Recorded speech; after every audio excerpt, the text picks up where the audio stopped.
The habit of reading is one of the greatest resources of mankind, and we enjoy reading books that belong to us much more than if they are borrowed.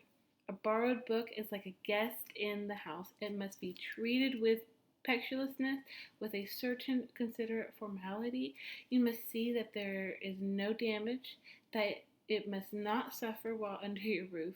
You cannot leave it carelessly. You cannot mark it. You cannot turn down the pages.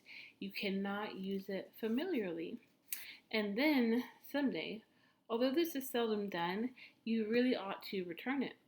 But your own books belong to you. You treat them with affectionate intimacy that annihilates formality. Books are for use, not for show. You should own no book that you are afraid to mark up, afraid to place on the table, wide open, face down. A good reason for marking favorite passages in books is that this practice enables you to remember more easily significant sayings, refer to them quickly, and then later in years, it's like revisiting a forest where you once blazed a trail. You have the pleasure of going over the old ground and recalling both the intellectual scenery and your own earlier self. Everyone should begin collecting a private library in youth. The instinct of private property, which is fundamental in human beings, can here be cultivated with every advantage and no evil. One should have one's own bookshelves, which should not contain doors, glass windows, or keys. They should be free and accessible to the hand as well as to the eye.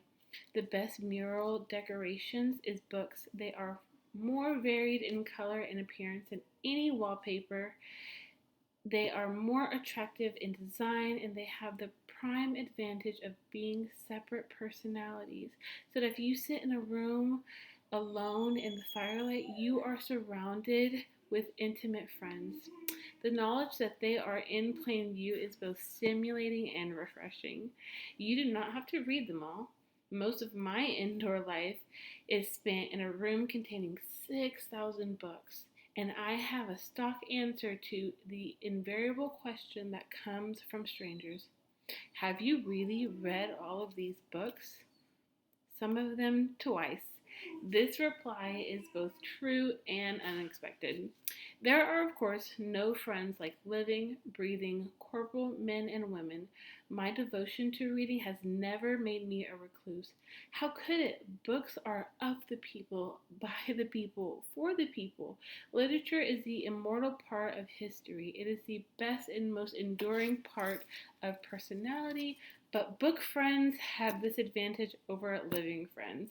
You can enjoy the most truly aristocratic society in the world whenever you want it. The great dead are beyond our physical reach, and the great living are usually almost inaccessible. As for our personal friends and acquaintances, we cannot always see them.